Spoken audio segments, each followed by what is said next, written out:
Good day mga bossing, another day, another OTJ. Hey!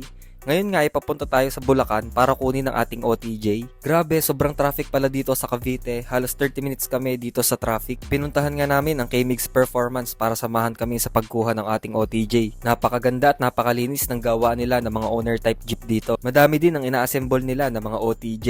Dalawang sasakyan nga ang dala namin, Hilux ng daddy at Montero ng mami. Yan guys, so iuwi na nga natin to sa Lipa ulit.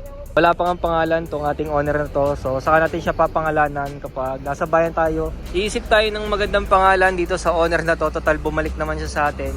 So ito na yung bagong project natin ulit. Napakargahan nga muna natin siya dito bago tayo magdiretso ulit. Nauna na nga mga mami. Ito nga dala natin na Hilux. At ihahatid nga nila si Ari ng K-Migs. Shoutout nga pala sa K-Mix Performance sa pagsuporta sa amin. Mahaba-habang biyahe na naman ang ating tatakbuhin kaya pina-check natin para wala tayong aberya. Ang Bulacan to Lipa City ay 167 kilometers based sa ating Google Maps. Papahanga nga ako ng 4K engine na ito dahil kaya pa din niya tumakbo ng 80 to 100. Hindi lahat ng 4K engine ganyan ka-running condition. So yun nga mga bossing, naiuwi na nga natin itong ating pinagkakaguluhan na owner type jeep. At marami nga nagsasabi sa comment section guys na di-bluetooth daw ang cambio nito.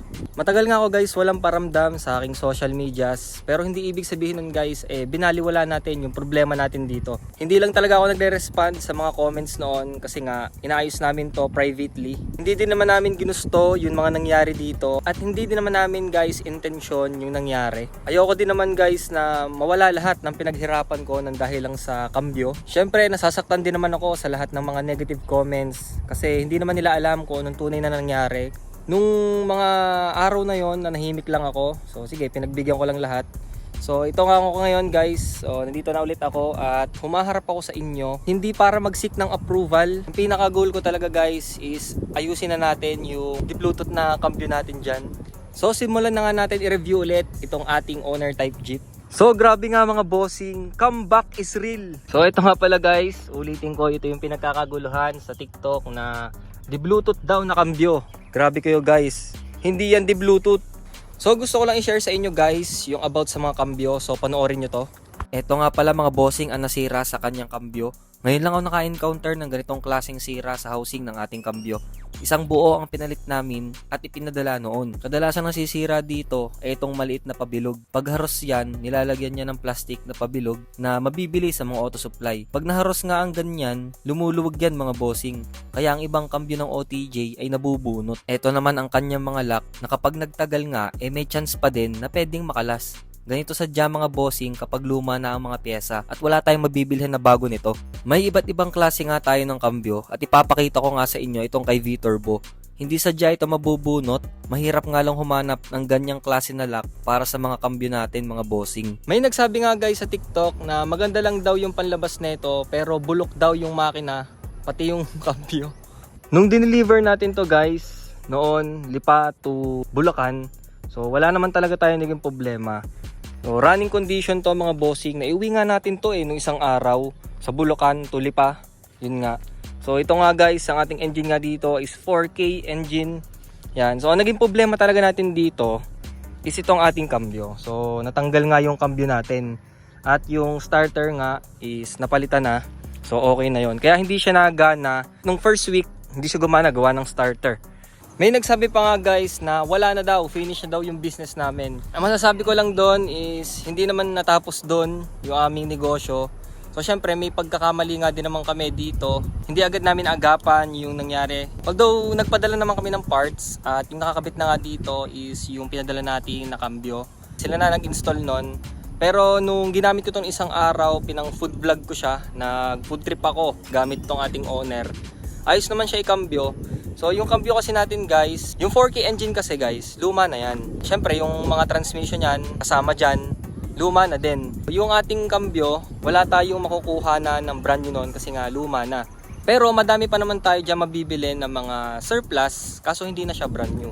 Ang payo ko lang guys sa mga hindi gaanong sanay sa owner, kasi ako syempre, experience ko din, may kotse din ako. Madali talaga i-kambyo pag yung mga modelo. Pero guys, yung ganito kasing owner, maninibago talaga kayo dito. Kumbaga parang may times na manggigigil talaga kayo. Kasi ako, aminado ako, gigil din ako magkambyo. Pero simula nung nangyari yun, lagi ko naisip na syempre, luma na nga kailangan mong alagaan yan. Tamang paggamit lang at yun nga sa kambyo, tamang pagkambyo lang yan mga bossing.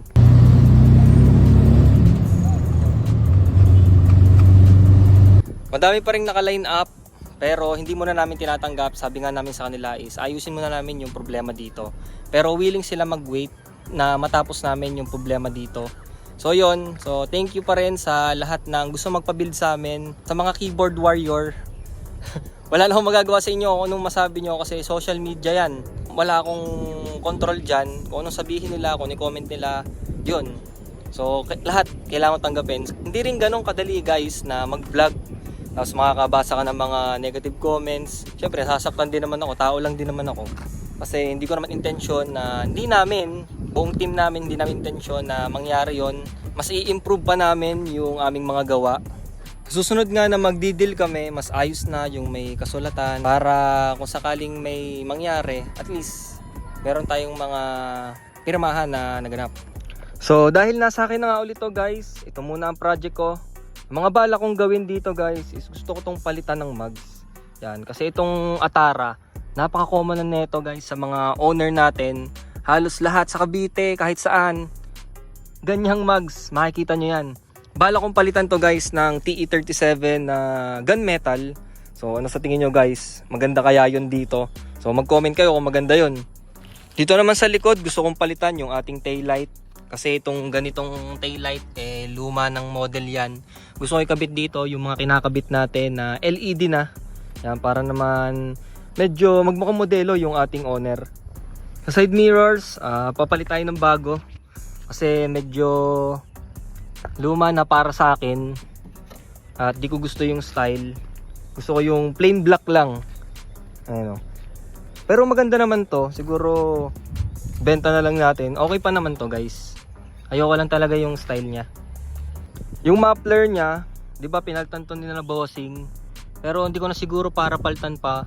Pero kung sakaling papaltan ko siya sana, gusto ko sana naka-scab para maangas-angas din yung tunog niya.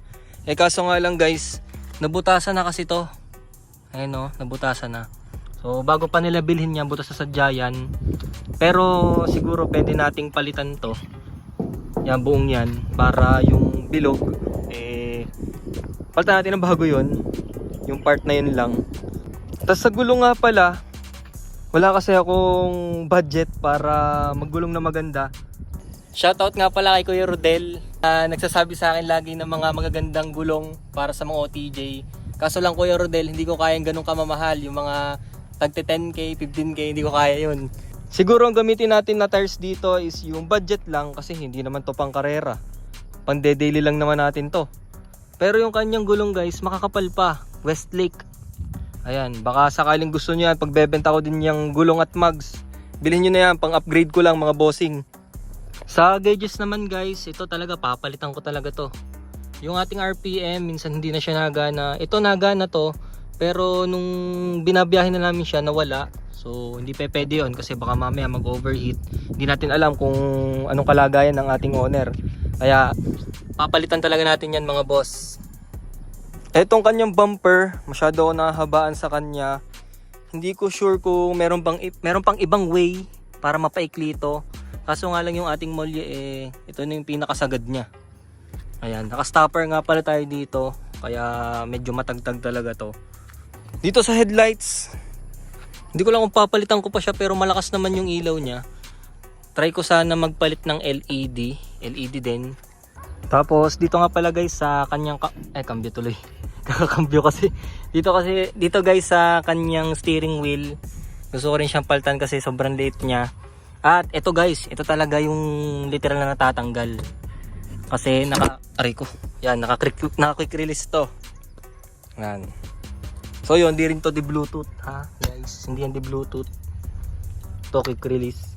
Wala namang perpektong negosyo. May pagkakataon talaga na mangyayari ang mga hindi inaasahan na aberya. Ngunit hindi doon natatapos ang buhay. Laging nagkakaroon ng pagsubok dahilan para mas ma-improve at mas matuto tayo sa mga pagkakamali natin. Upang sa susunod na yugto ay mas maging pulido at mabisa ang gagawing negosyo. Salamat nga pala kay attorney at piskal sa pagbigay sa amin ng magagandang payo. Yan, so tapos na natin siya i-vlog at ito ang mga gamit ko guys. So, thank you nga pala sa aking girlfriend sa pag-ayos ng mga gamit ko, ayan o siya, nag-ano niyan lahat. Ilagay niya lahat sa bag ko, grabe. Shoutout nga pala sa lahat ng mga subscribers natin at syempre dito kay Bossing. Yan. So, guys, thank you for watching. Don't forget to like, comment, share, and subscribe.